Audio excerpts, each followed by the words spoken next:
I see Chris in the chat. Hey, Chris, it's good to see you again. And okay, let's get this thing started. So welcome everyone. It is good to have you here. My name is Robert Hoffman. I am SSDP's Policy and Advocacy Director. I've been working with our esteemed panelists on a few campaigns to pass the resolution to advance sensible drug policy.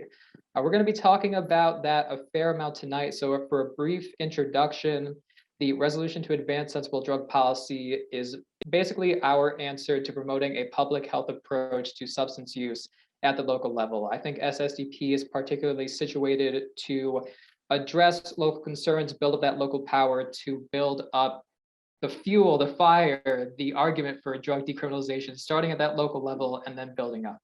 So we have a lot of panelists tonight, and I want to let them speak the most. So I'm going to have everyone do an incredibly quick introduction and then get started on discussion questions. So we're going to go based on the order of my screen. So we're going to go to the San Diego squad, Alyssa and Richard to start. Hi. So are we just doing introductions right now? Yeah. Yep, just like maybe name, pronoun, chapter, and then like a 20-second thing. I guess just excited to be here. Yeah. All right, awesome. Well, you can go first. Thank you. My name's Alyssa. My pronouns are she, her. I'm from San Diego. I currently attend community college at San Diego City College. And I'm very honored and excited to be here. Thank you so much, Rob, for putting this on. Thank you. My name is Richard Fuentes. I go to San Diego State University, and I'm the leader of that chapter, and we're finally getting things rolling, and I'm very excited about that. I'm happy to be here. Thank you, Rob. Nice, and thank you both for being here. I think we can go next to Allie.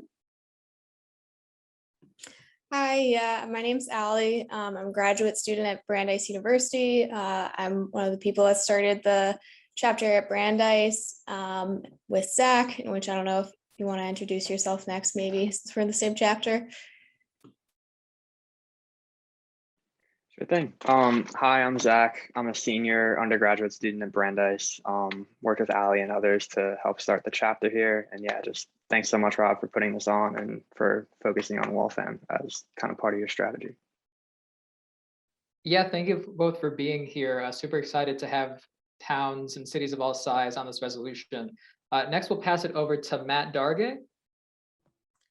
Hey everyone, my name is Matt Darge. My pronouns are he, him, his, and I am a Master's of Social Work student at the University of Michigan in Ann Arbor.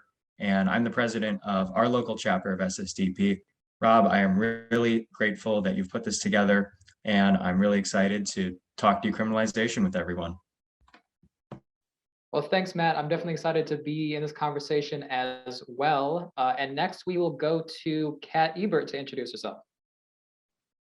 Hi, everyone. My name is Kat Ebert. I am the former president and founder of the Michigan State University chapter, and I currently serve on the board of directors for SSDP, and I'm still actively working on this resolution in East Lansing, Michigan, which is where I reside. And yeah, thank you again, Rob, and everyone for putting this together. Super exciting to have our own policy released. So yeah, grateful to be here. Excellent. All right, sounds good. And you might see Richard and Shalene there. We're going to be introducing them in a little bit. I think they should probably still be attendees for the moment until the second part of the panel, but if we want to keep them on there, that's fine. But we're going to go into the first discussion question with our panelists, our student panelists real quick. So the first discussion question is, what inspired you to advocate for a public health approach to substance use in your community? AKA, why did you choose to start a campaign for the resolution to advance sensible drug policy? So we'll go somewhat in backwards order. Let's start with Kat Ebert, and then we'll just continue on. Yeah, thank you so much. So as I said, live in East Lansing, Michigan, which is adjacent to our state capital, Lansing, Michigan. And we decided to run a decriminalize all drugs campaign in East Lansing, more for the effect of pushing this through in East Lansing and kind of encouraging Lansing City Council to push it through as well, because East Lansing is a primarily white upper middle class area. I mean, it is a college town as well. So there is the risk of students that live off campus and in Greek life and co-ops where there is substance use. They do run the risk of being incarcerated and arrested. But more so for the fact that Lansing is a primarily Black and Brown community of lower socioeconomic class. Very quickly, I pulled up some statistics just from the last month of arrest records in Lansing. 62% were Black and Brown people, and it was only 6.4% of arrests were drug-related, nonviolent drug offenses. However, that's just in the last month, if that gives you an idea. So that's why we started pushing for this policy, also to make an impact. There's a decriminalized nature bill that has been introduced in our state Senate, and we want to get ahead of that. While that will protect a home grow aspect of those substances, that's not really ending the direct harms that the drug war causes. So that is why we decided to start in East Lansing.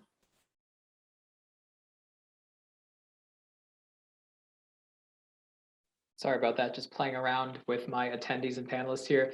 Okay, thank you, Kat. We're gonna go to Allie and Zach next. You two can do whatever order you desire, but yeah.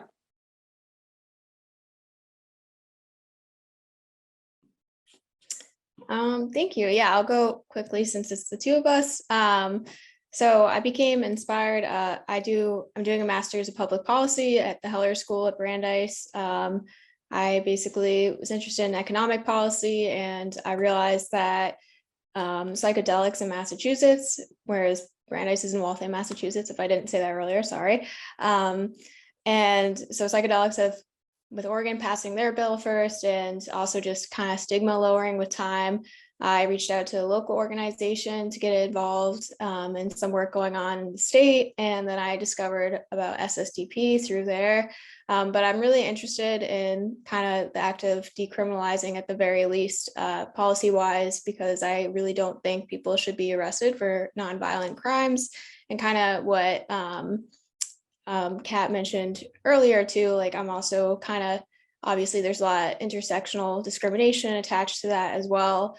So really, in order to reach any sort of equity, we kind of have to deal with the war on drugs. Now I'll pass it to Zach. So what kind of got me personally passionate about ending the war on drugs was honestly just looking really deeply into the history behind like how the policy started, but also how like the very like heavily racialized stigma started. And kind of like the more I learned, the more and more it was just like a no-brainer, especially when kind of like comparing it to my own personal experience of honestly privilege of being able to like freely explore some of these substances in college. And I definitely just want to make that a reality for everybody. Yeah, definitely. And thank you both for being here. I really appreciate it. Let's go to our San Diego folks next to talk a little bit about their campaign. Yeah. Okay. All right. Well, thank you. And being taken away from my mom, who struggled with substance abuse, I was exposed to the indifferent realities early on. My older brother and I were separated, and as I went through school, he went through the correctional system and continuously struggled to find opportunities.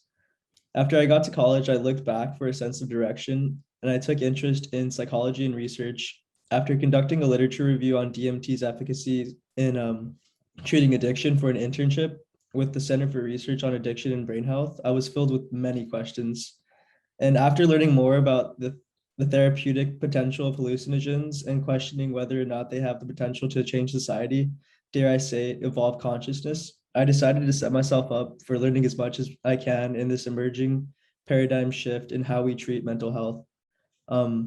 It's upsetting to see research get held back due to overregulation, a backlash of stigma within the academic community, and a severe lack of underfunding, but also because of systemic ramifications from the war on drugs.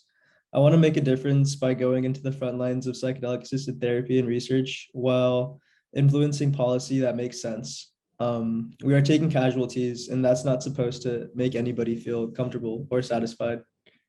And And then in 2019, my friend that I was living with passed away from a drug overdose. Prior to his death, he had been convicted of a felony for possession, which worsened his anxiety and depression and increased the severity of his substance use disorder. To view substance use disorders through a lens of health softens the public attitude around those who are being unjustly locked up and centers care in our communities. As a community, if our neighbors are struggling with substance use, then our resources should go towards health and well-being instead of incarceration. Excellent, y'all. I think that was really good answers and really passionate, inspiring stories. So I really thank you both for telling your stories there. I think lastly, we have Matt to end our discussion question number 1, that we can get going on. Sure, thanks, Rob. So kind of going off of what Kat was saying, akin to how there's a piece of legislation in the State House right now that's going to hopefully decriminalize the possession of entheogenic plants if implemented.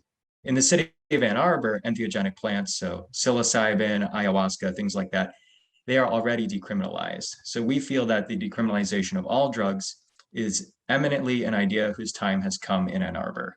We believe that the population is ready for it, and that if we make it clear that this is a move rooted in public health and racial justice, that the residents of Ann Arbor are going to take that ball policy-wise and run with it. And then it's onward and upward from there. I feel that we can do as Oregon did and decriminalize all drugs at the state level, and that will be the sort of key that unlocks the door to even bigger and bolder changes in drug policy. Because our country is far, far behind in terms of where it needs to be in the realm of drug policy. I feel that decriminalization will set the foundation for the changes we need.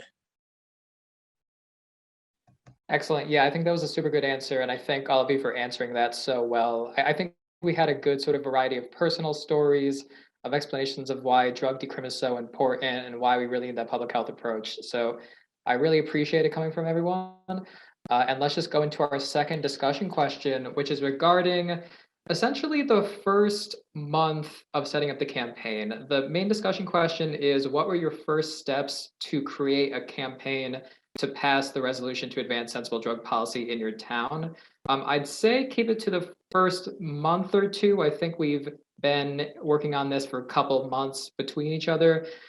So let's just say the first steps between first call you had with me, maybe any coalition development you did in the first month or two to get this set up or get the ball rolling. So I'm going to start with Matt. I think he's definitely one of the newer folks here. So maybe you can talk about it from a freshest perspective. So let's just get into it with you, Matt. Yeah, so SSDP at the University of Michigan in its current iteration is a new chapter. Chapter had existed at our university until a couple years ago, and then it kind of became a casualty of the pandemic. So now we are starting fresh with a new e-board, a new membership. And what that's allowing us to do is really make this chapter what we want of it. The world is really our oyster in this respect. And what we've decided is we want not just engagement from the student body, but engagement from the broader Ann Arbor community, including non-student residents. So what is currently kind of in the works is two main plans. First, we want to hold a sort of policy symposium informing Ann Arbor residents about how the war on drugs is bad for them personally. Even if they themselves or a loved one hasn't experienced incarceration, it touches all of us on a moral level and even on a fiscal level. So our plan is to do that. Big things coming, rise and grind. And more immediately, we have one of our participants or chapter members, Matt Strang. He is working on the SSDP Just Say No curriculum, which educates students and young people about recreational drug use from a harm reduction informed perspective instead of a fear-based perspective. And we feel that that's going to get buy-in among the student community, in addition to doing a whole lot of good.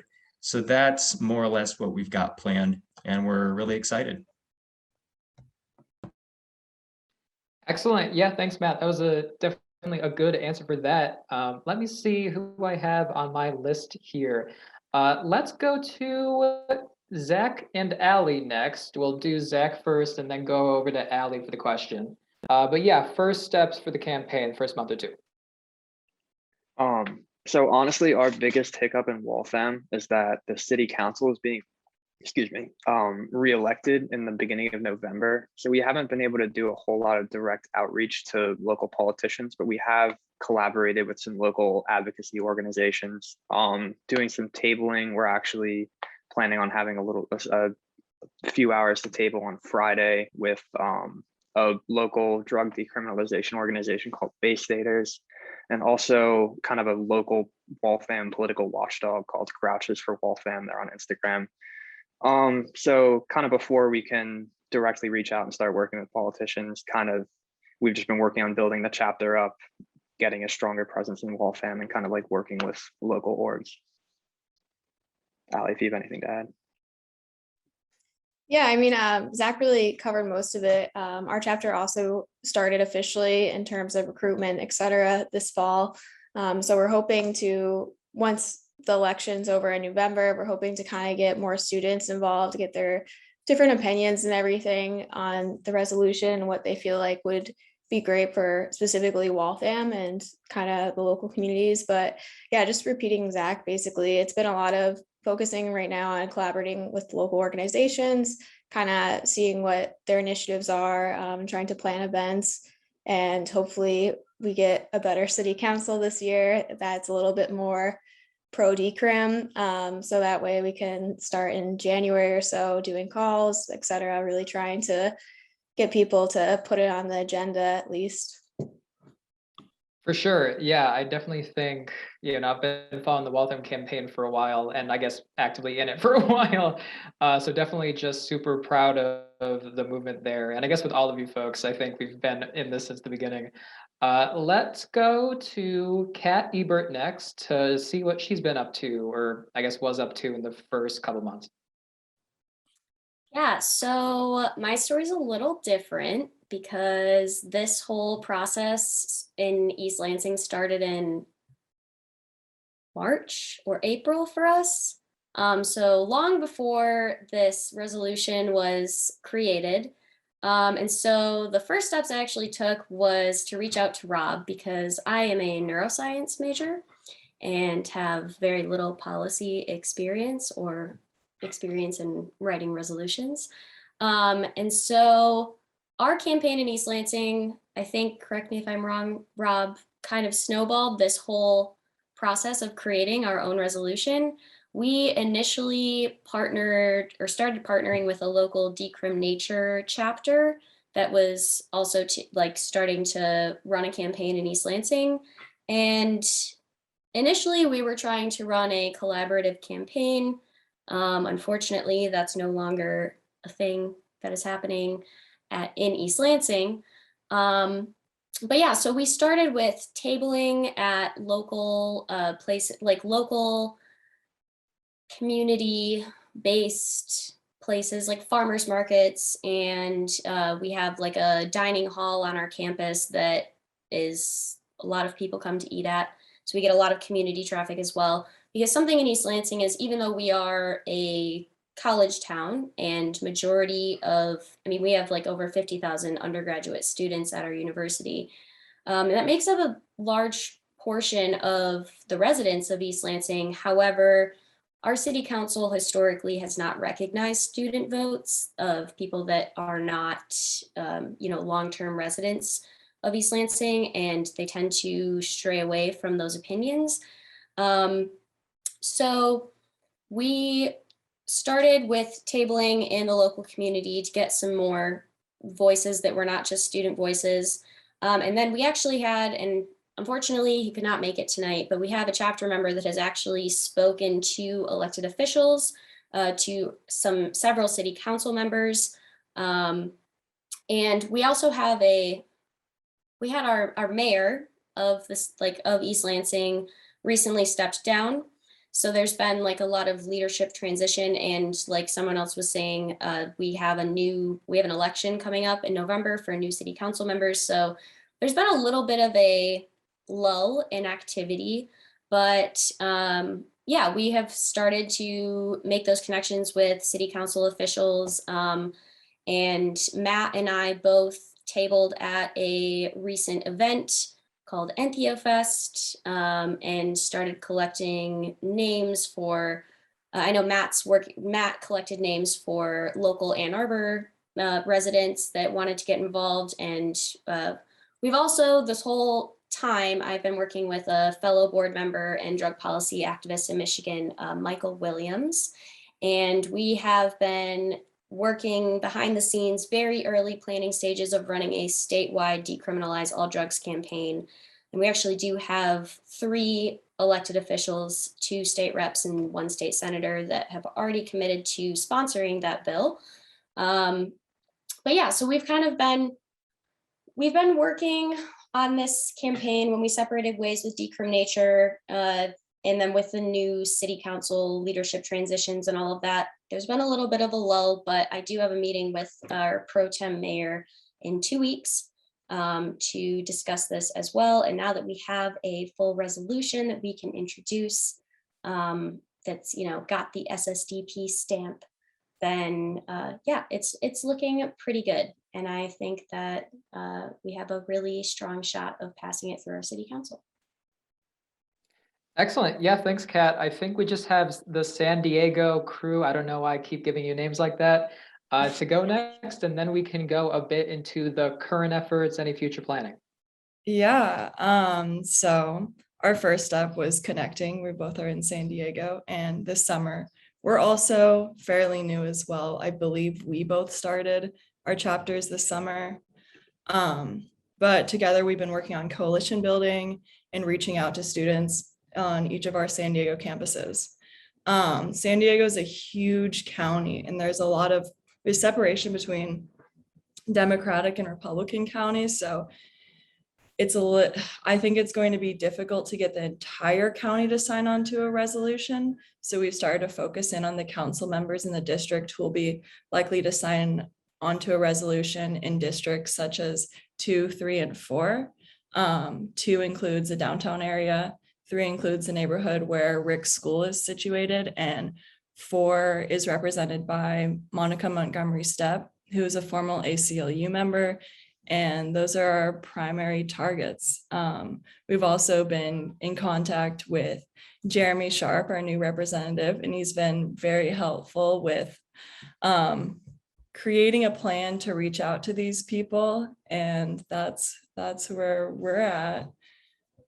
Awesome. And I would say reaching out to members of the community and strategically networking with the right leaders has been important to getting everything in motion. And one thing that I've just been trying to capitalize on opportunities that have been presenting themselves. Like I'm in this group chat with members of the mushroom community and kind of facilitators and stuff like that.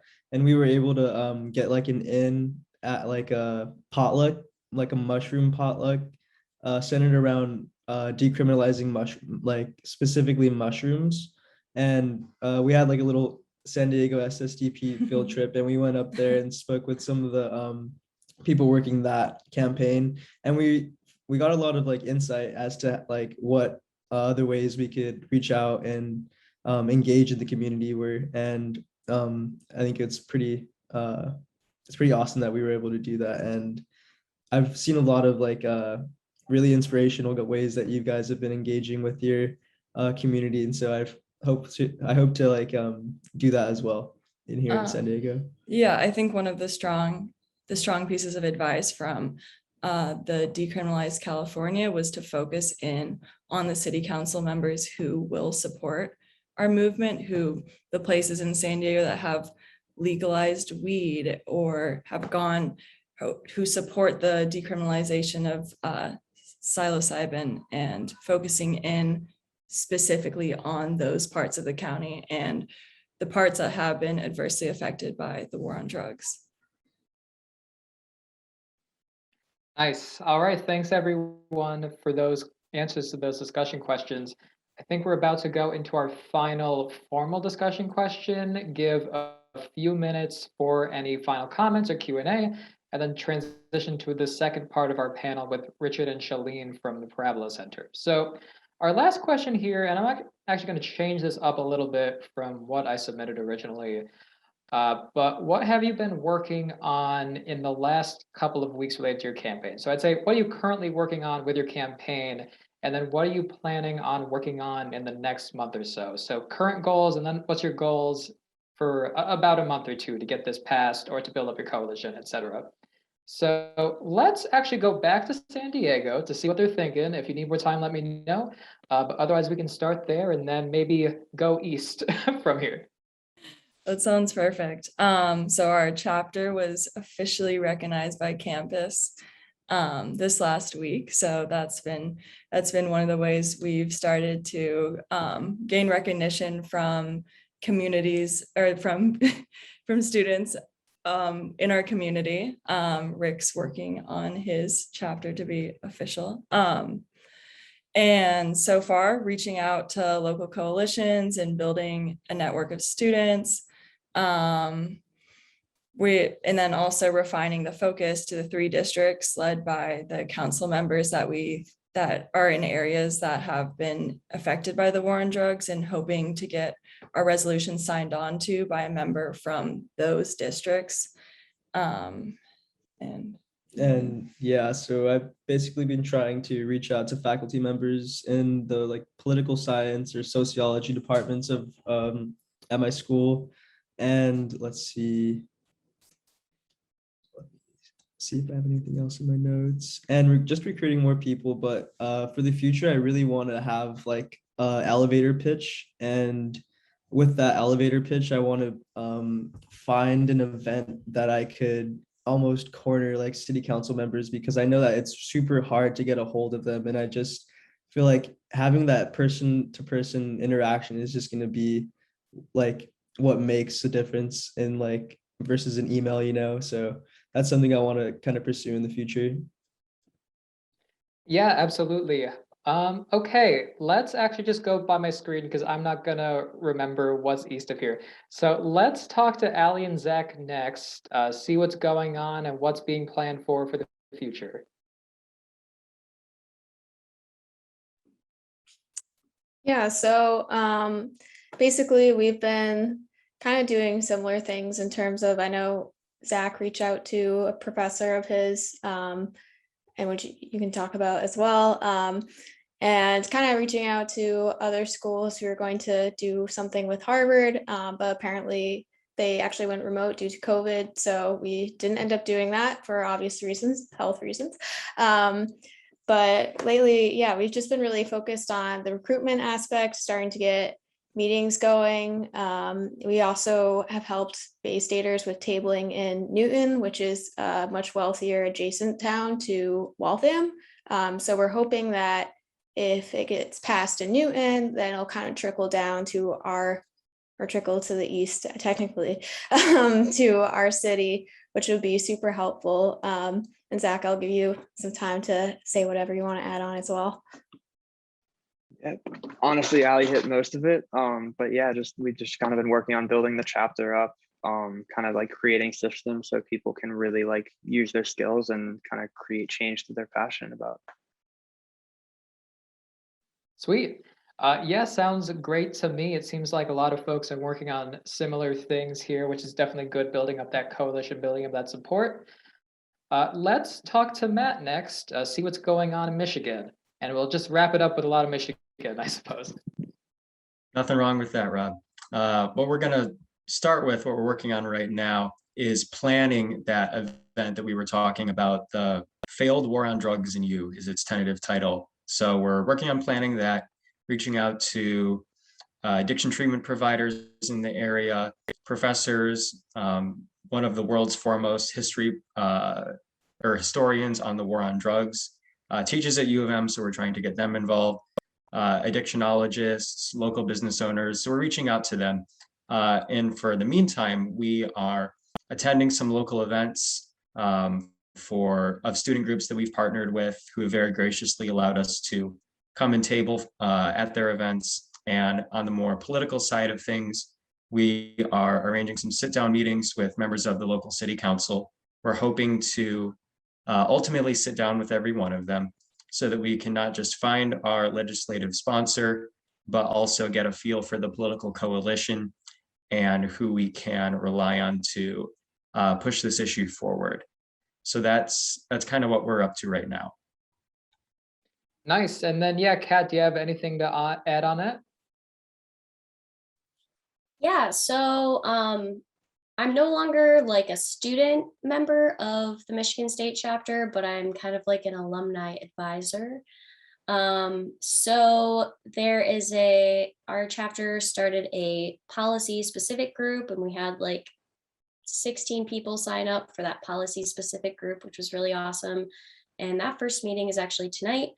And so that'll consist of talking about like actually planning out this campaign more so now that we have new blood. That's a terrible way to say that.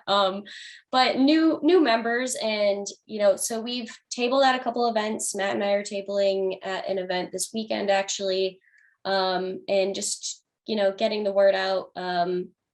And I recently spoke at an event, and it was centered around entheogenic plants and fungi, but used my time to rally the people around decriminalizing all drugs. So yeah, right now we're really focusing on solidifying our new membership and educating them on the actual, we have a lot of new members as this goes with new members in SSDP chapters. You get a lot of people that come and they just want to like talk about drugs and learn about them, and that's awesome. But you also get a lot of people that are like, hey, how can I make a difference? And that's part of being a student organization, is being able to educate those the new student or new members, I guess, on how to do this. And I speak from experience as someone with zero policy experience before I joined SSDP. So after we have this meeting and start putting our next steps in place, I guess, I do, as I mentioned earlier, I do have a meeting with our pro tem mayor in 2 weeks. And so we will be talking to her and, we're not going to introduce our resolution yet. We're going to have a meeting, maybe 2, just to feel it out. There was several fentanyl overdose deaths from adulterated substances in East Lansing within the past 6 months. There were 3 of them, and all 3 were students. And so that has caused some pushback from the city council because, as we all know, the stigmatization of highly stigmatized drugs.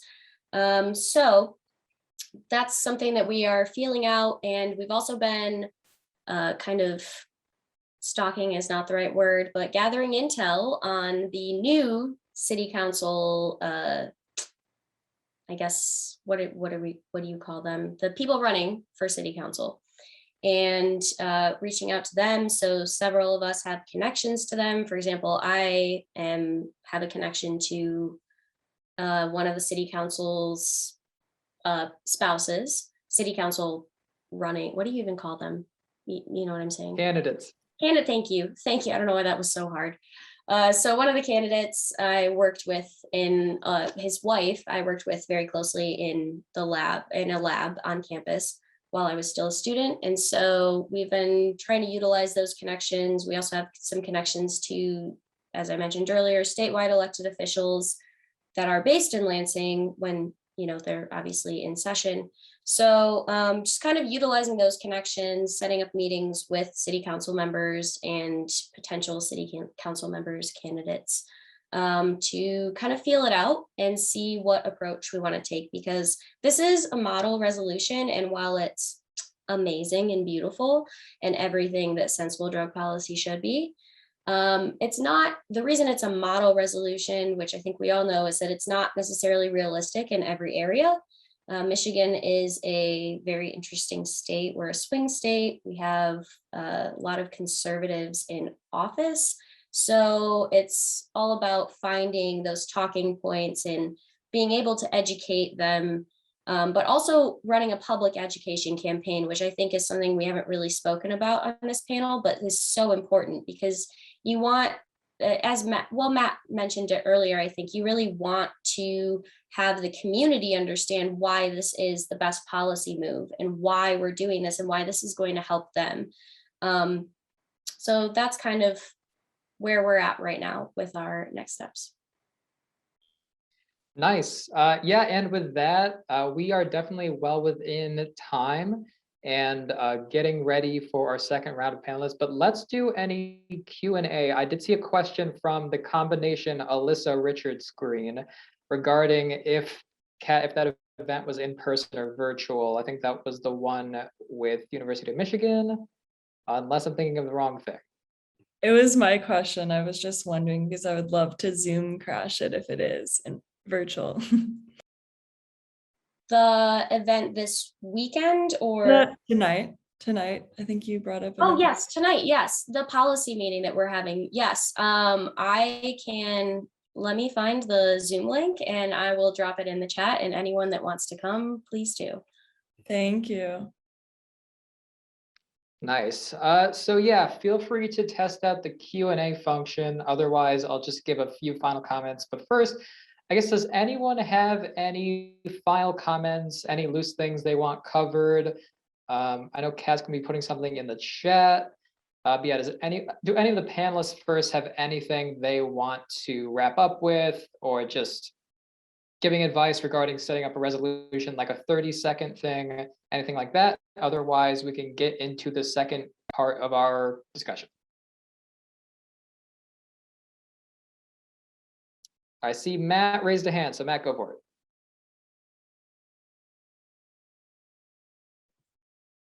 Thanks, Rob. Yeah, really quick, I just want to encourage anyone who's considering starting a decrim campaign to start going to the meetings of your city councilors. Get to know them as people, sit down with them. And I would encourage everyone to try to approach them from a position of good faith so that it can be a partnership, if at all possible. Another quick piece of advice would be to open up your membership of your chapter to non-students so that we can get the perspective of people from all different walks of life. And that's what I'm thinking of right now. Sounds good. Kat, you're next. Yeah, just to build off of what Matt said, something I forgot to mention. So we actually had several chapter members go and speak at a public comment, and that's kind of the first place to go to get it on your elected officials register. Before you have a meeting with them, before you send the resolution to them, to have multiple, as many as possible, people come and speak at public comment. And again, depending on where you are, depending on if you're in a college town or a big city. So like in East Lansing, it's important to have residents that are non-students to come and speak in support of this as well. But that's a great way to introduce the idea to your elected officials and to show them, look, there's a lot of public support for this outside of the student population. And then that's a great stepping stone to set up a meeting. And so we actually had one of our chapter members spoke, and then after the fact, one of our city council members reached out to them and said, I would really like to speak to you more on this. And so it's a great way to kind of get the idea out there before just full blown decriminalize all drugs, which can be very scary to people that don't fully understand what that means. So that's what I had to say. Sweet. Okay, let's go Alyssa and Richard. I'm gonna ask Jason if there's anything in the comments that we missed, and then we'll go into our Q&A question. I think there's only one, there might be two later. So let's just do, San Diego folks. We'll look at the comments a little bit after. Yeah, I totally agree with what Kat and Matt are saying. It's really important if you're a part of any other activist organizations. I'm a student intern for the American Federation of Teachers, so I go to a lot of like labor rights events, and there are city council members and supervisors that will attend these meetings. And it's really important to see to do your research and to see where these people are leaning. And if they support labor rights, perhaps they'll support drug decriminalization and signing on to a resolution as well.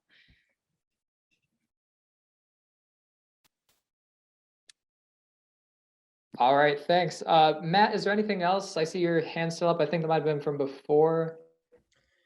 Sorry, that was accidental, Okay. unnecessary distraction. Kat, did you have something to add again? Okay, okay. I did, sorry. Good. That's good. Just remembered ADHD.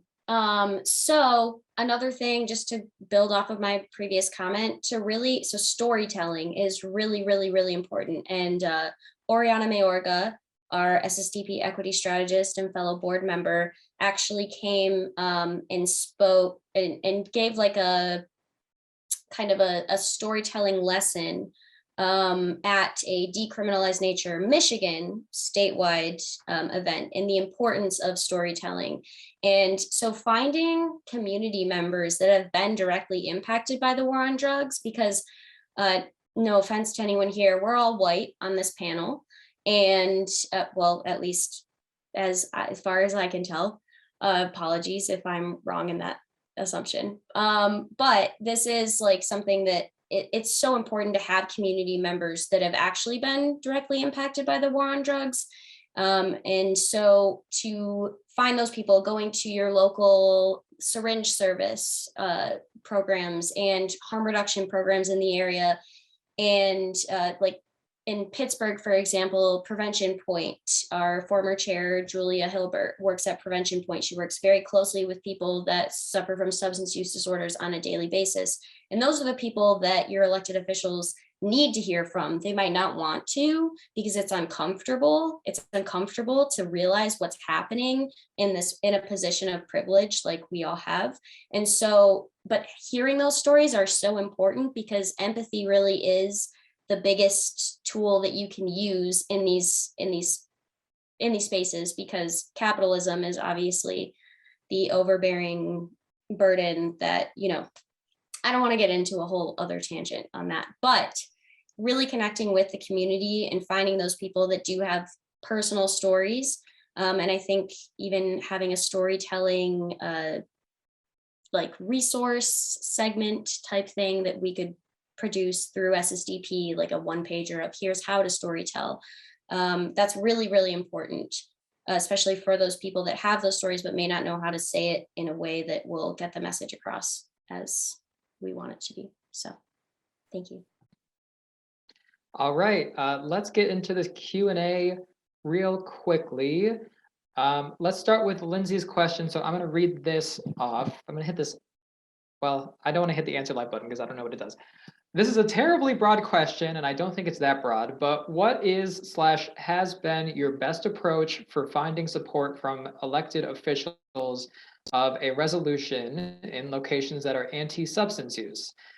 Lindsay's from North Carolina, and they don't even have medical cannabis, and the representatives in her district are notorious for supporting prohibitionist-like legislation. So yeah, I think any folks in the most conservative areas can answer. That might be East Lansing and Waltham. I don't know why I made my voice that high. Let's try, I mean, from anyone is fine, but I think especially those folks would be particularly good to answer this. Yeah, I mean, Waltham's city council is definitely conservative, but it's difficult for us to like also answer that question because Massachusetts is legalized medicinally and recreationally. But I think in terms of Waltham, and which I kind of said this in the chat, so this isn't totally applicable, like I said, because we're in Mass, which definitely has a different view on cannabis, but I kind of found in order to not get a council person to hang up on me in the past is basically, especially if you're a student, you actually have that huge advantage to be like, hi, I go to this school, because there is in reality kind of like classism along with higher education in terms of, oh, you're getting your degree, et cetera, I'll listen to you. And then kind of using a personal story, if you have one, if you don't feel comfortable or if you just don't have the personal connection, I definitely recommend just saying what you believe in the initiative and emphasize equity. But it definitely makes the council people take a minute to listen to at least your intro, who you are, how it affects you or the people surrounding you or just the main population. Because like what Kat said, the empathy is, we all have it. So they definitely it humanizes the situation, but they also don't want to be rude and just cut you off necessarily. So I think definitely starting off with a personal approach will at least get you like a couple minutes. I definitely have learned from that in the past, and not starting off that way. I've definitely had people just answer and hang up type of thing. So definitely don't start talking about war on drugs as your first sentence. Also, making connections with people like while they're still campaigning, and then kind of like utilizing that experience to say, hey, like, remember when we worked together back then, is also super good. For us, we also, this Instagram page, Grouches for Waltham, is just, I don't know if there's anything like that near you, but they're just like a very locally active, like follows politics like every single day. And they've just been really instrumental in kind of helping us paint a picture of the strategy we need to take. Yeah, and I think one of the things that we're going to have to figure out is passing this in a bit more of the conservative areas. I'm getting some interest in Kentucky from some of my members in there, and that's definitely one of my states where I'm like really excited to do this, but I'm like, we got to push real hard for this. And I am going to bring Shalene in as a panelist. We have one more Q&A question. It's from Jason. I think it was originally from someone in the chat, or maybe it was from Jason before, but the question is, what is the difference between decriminalization and legalization? And I thought it might be interesting for like, and you don't have to answer if you want, because I just brought you in, Parabola Center folks, but if Richard or Shalene might be able to answer what is the difference between decriminalization and legalization as a center who might be working on that in the future. So if you two want to answer, let me know. Otherwise, I can bring it to our original panelist. I know it's kind of out of the blue, but thought it would be fun to see what that answer might be. Sure. Richard, do you want to take that or do you want me to? Sure. And in fact, this might be a good point to see if you and I have the same definition, because there's a certain fuzziness. So in my mind, decriminalization is, to just boil it down to brass tacks, it's not legal, but we won't punish you for doing it. Legalization is you are now permitted, provided you obey all the regulations, to do it. I have to admit, I was going to mention this later, but I don't actually come from a drug policy background, and I come from a more civil rights background. And in the past, I've worked on sex work. And one of the big terminological distinctions, if you want to make a comparison, is between decriminalizing sex work, which allows sex workers favor, which is to let it be, let people do what they want, as long as consenting adults, versus legalization, which is the Nevada model, where there's a rigorous and frankly quite onerous set of regulations regarding prostitution and sex work. So to me, that's the distinction. Shardeen, turning it over to you. Yeah, I would make the same distinction. The only thing I would add is that the role of regulation really matters, because with decriminalization, there is no regulation. And sometimes it's a good thing because it's already in a good model, but sometimes it's a bad thing because you really need regulation and you need to go through that complex process. But yeah, that's the short answer. Kat, I see your hand up. Is there anything you want to add to that? It was more from the last question, just like a little conservative argument. So we've actually worked with a conservative rep in Michigan that co-sponsored an expungement bill package that was awesomely passed last year with automatic expungement for cannabis, because it's now legal in the state of Michigan.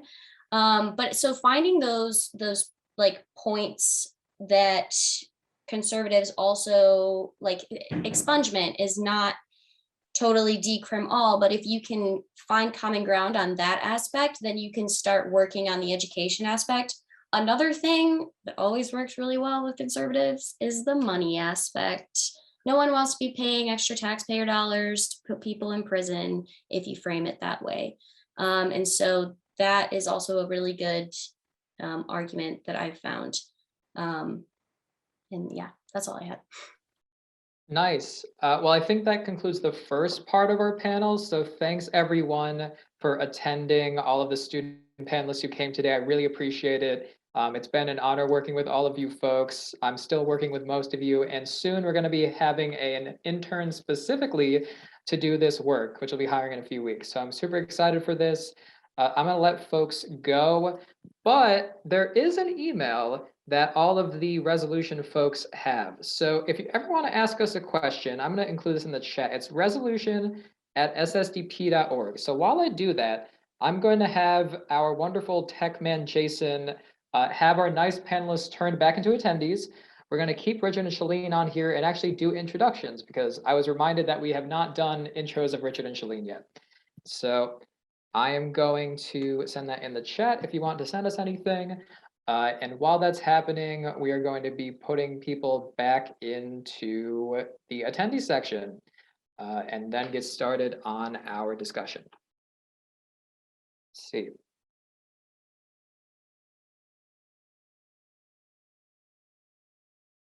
Okay, well, we are almost done going through that, so I will do some quick intros. Shalene and Richard are with the Parabola Center. We have a partnership currently to work on basically resources around the resolution, including partially the resolution, but mainly working on ordinances, which you're going to talk about in a bit, and a training series they'll be talking about a bit. So let's do an intro of the panelists. Let's start with, I see Shalene right now. So we'll start with Shalene and then go with Richard. How about you give a quick intro of yourself and then maybe do a quick summary of what the Parabola Center is. Sure. So thanks so much for having me. Thanks so much to the first panelists. I learned a lot about your initiatives and your insight. It was really good. So my name is Shalene Title. I am a SSDP alumni. I was a co-founder of the University of Illinois chapter in 2002, and I'm now a co-founder of Parabola Center, which is a think tank of legal and drug policy experts coming together to focus on policies that protect people, not corporations. That's who we are, but also it's all just me and Richard. So that's what Parabola Center is. And in between those two things, I've done a lot of work, particularly in the marijuana movement and industry as a lawyer representing businesses, working on campaigns. I worked on the first campaign to legalize marijuana in Colorado.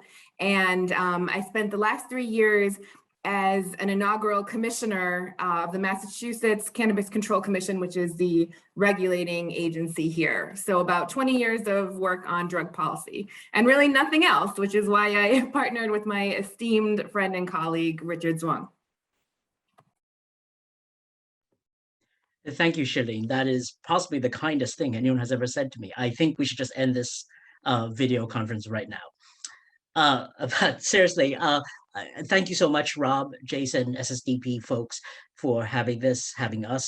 As Shalene said, I'm the second half of the Parabola Center. I serve as the legal director. I actually come from much more of a civil rights and social justice background in terms of legal work. And I start off working around issues around transgender civil rights, HIV, and racial discrimination. So I bring all of that, hopefully, to working now more recently on drug policy work. My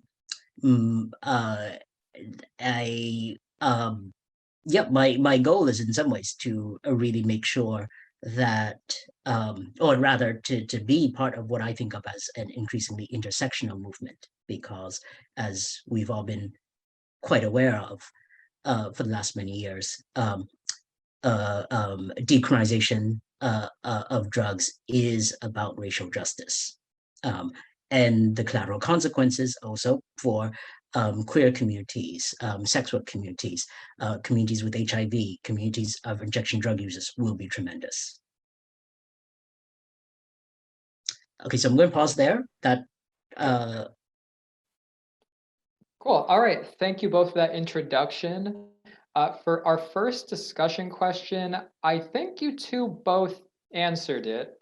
But I'm going to give a little bit of time to answer or expand on that. But it was, how did you two get interested in drug policy reform? So we'll start with Richard. Anything you want to add on that, and then pass it over to Shalene. Sure, thank you. In fact, one thing which I wanted to say is that for me, coming to drug policy was a bit of a Paul on the road to Damascus moment, where, I grew up in a racially hostile part of New York City at a time of incredible racial violence. And my feeling at that time, growing up until maybe age 23, was drugs are evil. Drugs do nothing to help communities of color. Drugs are simply a way of weakening us when we're besieged by everyone from the police to local government to just your random racist on the street. Then I went to law school, got a better understanding of law and public policy, and I went to work for a place, an HIV social services agency called AIDS Action, which had a support center for injection drug users. And like people were saying on the previous panel, empathy and stories and human contact matters. And I began to make friends with injection drug users. I began to make friends with folks who were providing them with social services. And I realized I had a choice. I could either be on the side of the people I genuinely cared about, or I can continue doing this like, oh, I hate drugs, drugs are bad, cops should be prosecuting them. So that was my paw on the road to Damascus moment. And since then, squarely in Shirleen's camp of working on cannabis, working to protect injection drug users. One of my greatest joys, just to wrap this up, was actually working on a feasibility study of safer injection sites. And I'm a big fan of safer injection sites. Yeah, thank you, Richard. That was a great answer. So I really appreciate that. And then Shalene, anything you want to add regarding drug policy reform? It's definitely been a good road in terms of drug policy reform. So yeah, let's get into it.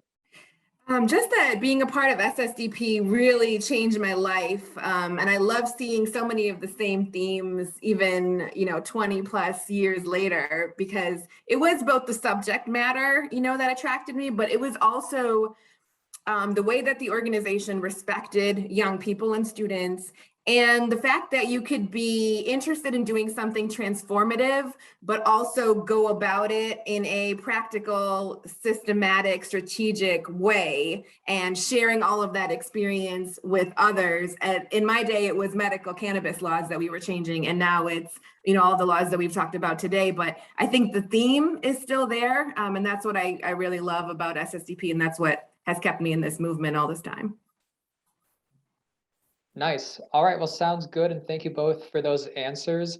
We're going to be switching up the order of our discussion questions a little bit, but still the same. So alongside our model resolution to advance sensible drug policy, SSDP is partnering with the Parabola Center to make a library of ordinances, as well as a 14-part training series to teach SSDPers how to use the tools of the ordinances, essentially. So could you two discuss how the ordinances work in relation to the resolution, and then any plans that we might have for the training series at the moment?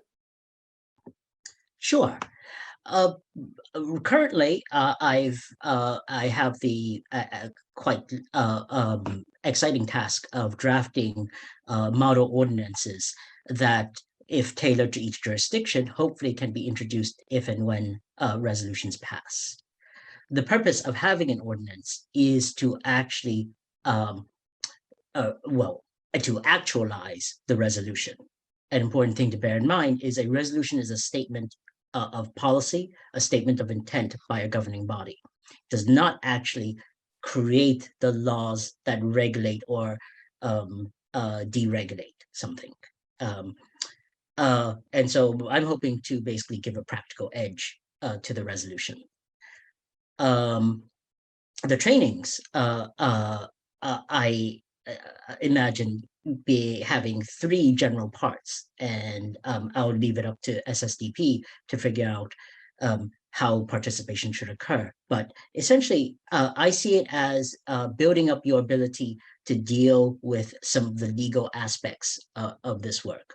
The first is simply understanding what is an ordinance, how does it relate to the resolution? And here we would discuss things like legislative intent. The second sort of general bucket of trainings would be more technical, teaching people how to speak about the ordinances, how to work on tailoring the ordinances, and being aware of the nuances of your jurisdictions. So, for example, Waltham is going to be very different from New York City, is going to be very different from the city of San Diego. The final bucket, I imagine, of the trainings will be to deal with opposition, and you will get it. And often the way, just based on prior experience, the opposition will come both from good faith legal arguments and bad faith fake legal arguments. And I'd like to train people to do two things. One, identify which are potential good faith legal arguments and which are bad faith legal arguments, and then think through ways of answering back. Just in a concrete example, one thing you'll probably hear is, well, these ordinances deal with issues the city council has no jurisdiction over. And then what in the trainings we'll discuss is ways of responding to that are appropriate for your jurisdiction. So that's my quick overview. Let me turn it back to you, Rob. Or we can turn over to Shalene to add any more comments. Yeah. Thanks. I'd love to add some context there. I think that, well, first of all, this is Richard's baby, this program. So I want to make sure he gets like all of this credit. And I also want to underscore that when I was in the real life position of having to create a state regulatory framework from scratch with my colleagues, Richard was the person that I called in real life to work with me on this. So you're getting the top-notch legal mind on this here. But I wanted to also note that the organizing guide, that's what it's called, right, Rob? The thing that goes through the power mapping and like building your coalitions and all of that. I think that is a really useful guide because it puts into context that, like, yes, the legal drafting and getting your arguments together is extremely important, but it's one piece of your entire strategy. And that's what SSDP is really great at. I distinctly remember learning about power mapping from a workshop that Jason Ortiz was doing years ago, and it changed my life. So you have to make sure that you're paying attention to all of it because especially you don't need to like wait until you have a degree or like any kind of formal credibility. Really, anybody who puts the work in and has the integrity and believes in this can follow all of those steps. And wherever there's, legal gaps or things that we can help with, hopefully that's where Parabola Center will come in.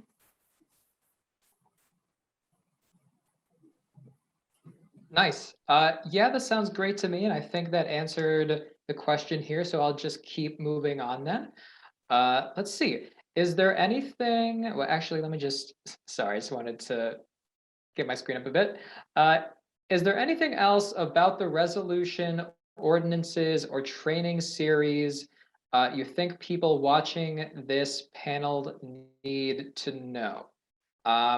There is also a few different other resources we have that I'm going to talk about in a bit. But I guess, is there anything, this might just be expanding on the ordinances and training thing in relation to the resolution, but yeah, is there anything else you want folks to know about the resolution and its accompanying materials?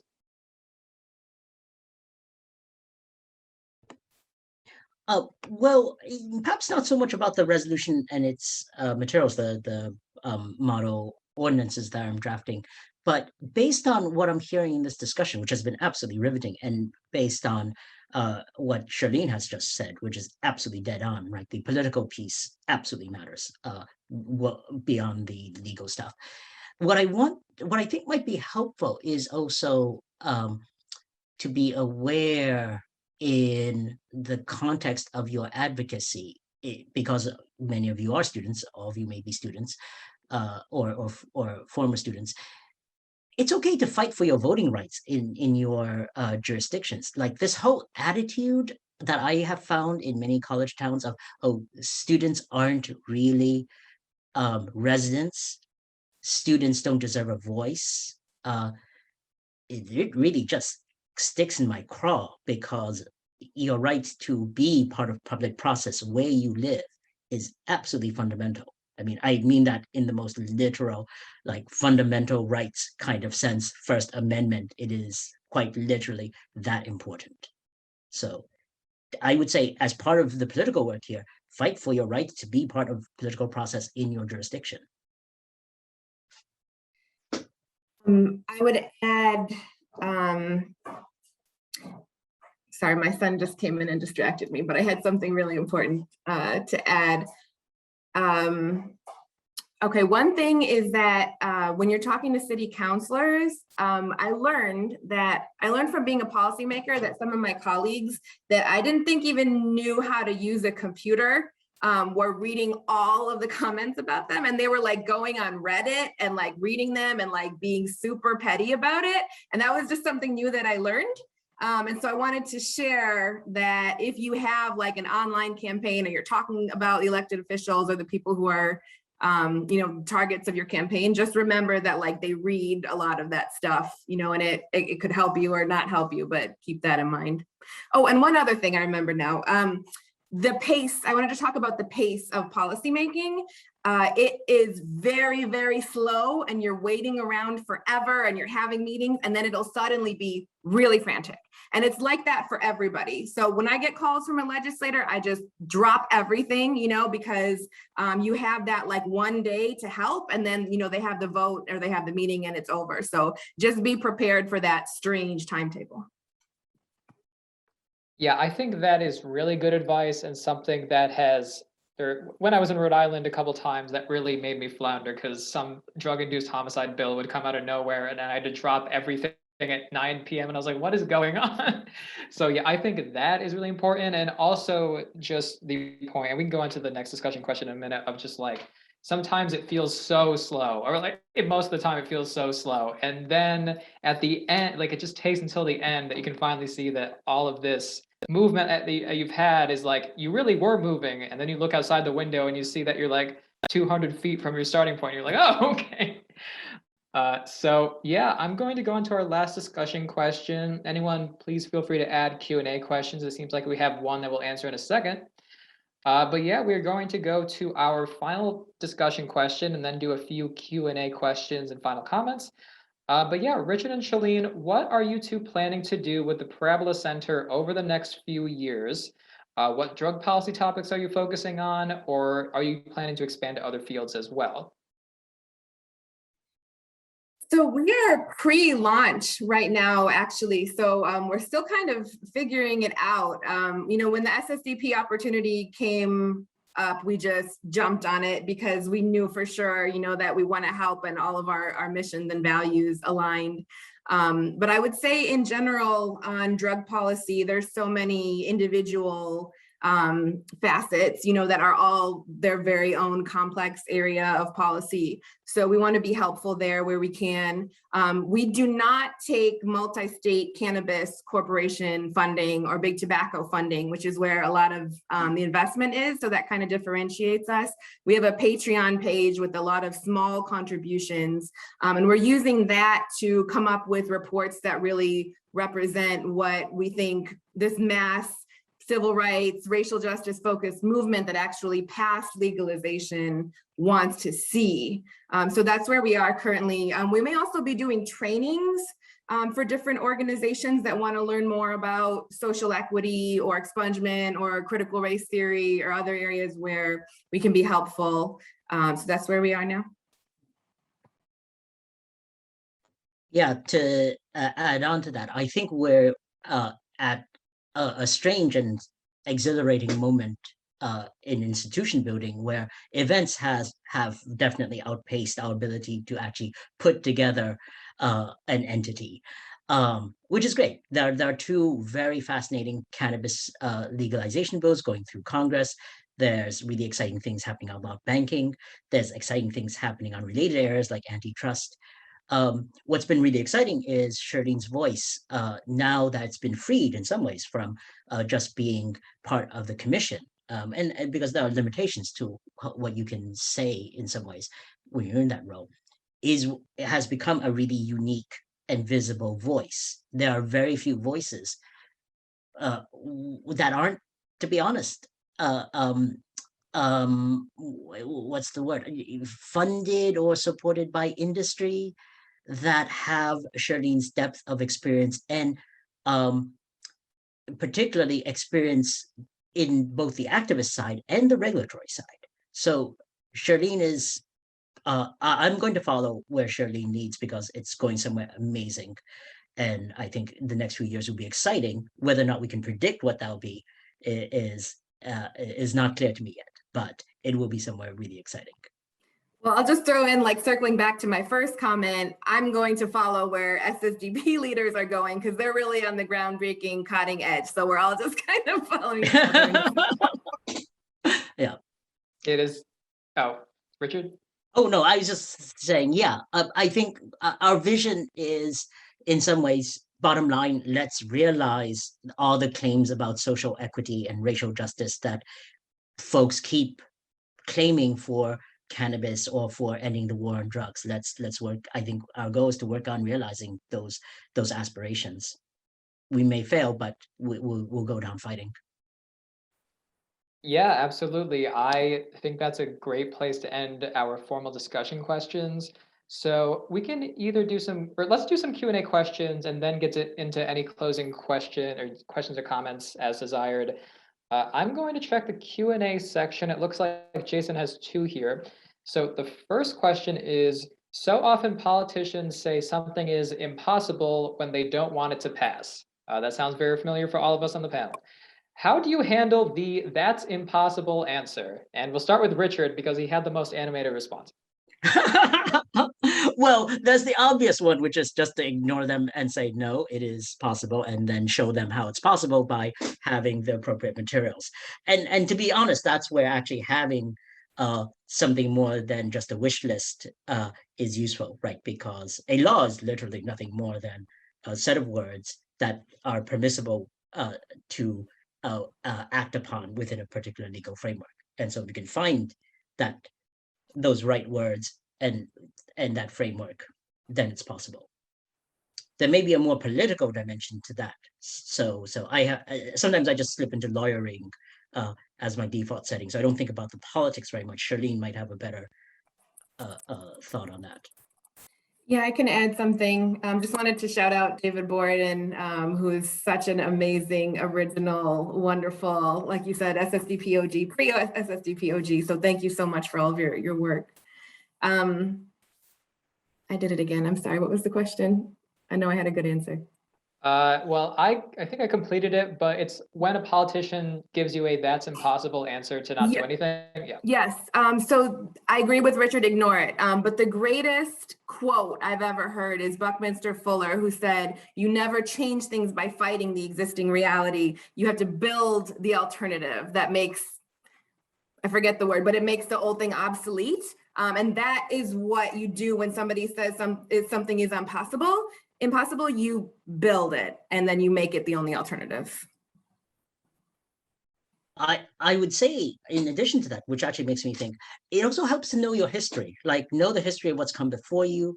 And when, frankly, an accurate assessment of historical change shows that a lot of things are possible. Like, I have to admit, coming out of the trans movement as an old fogey before gay marriage, like, I could not have even imagined the current climate of acceptance and tolerance of trans folks, honestly. So history tells us otherwise, as you are indicating, Shirley. All right. Thank you both for those answers. That was fantastic. So I'm going to see, let's see, there's one more Q&A question. I'll see if there's anything else in the comments and then do some final comments or questions. So this is a directed question to Shalene. Shalene was there towards the start of cannabis legalization. How was the discussion on drugs different then, and what lessons can we learn from cannabis legalization when discussing all drug decrim? So obviously that's a Schling question. Richard, if you have anything to add on that, please do. Yeah, it's such a great question. I think that, so at the time, people were saying that marijuana legalization was never going to happen. They were so smug about it. And actually, I noticed some young people who weren't there seem to believe that like this has all been a corporate funded, directed movement because there's so much of that today, but that absolutely was not the case. Like they could not have been less interested back then. And it really was a inclusive young movement that really got it legalized. But the way that the conversation about drugs has changed, I think, has a lot to do with the fact that people saw that not only were they being lied to about marijuana, but we could change, in one generation, we could really change the way that it's used and regulated. And so now they're starting to think, what else have I been lied to? What else can we change? And of course, the racial justice movement and the uprising after George Floyd, that has really intersected with the way we talk about drugs, and people understand those racial disparities now. So that does leave a very ripe opportunity for us to change these laws and to force people who don't want to talk about it. If they want to stay in office, they have to talk about it. So we're in a very good place. And I think I'll just wrap up and then let Richard take it. It's such an interesting question, but to wrap up, I think people are very open to talking now about the differences between illicit substances and legal substances, and how that's really an arbitrary distinction, and how it was really based on race and things that have nothing to do with science and evidence, where maybe they weren't ready to talk about that 10 or 20 years ago, but they are now.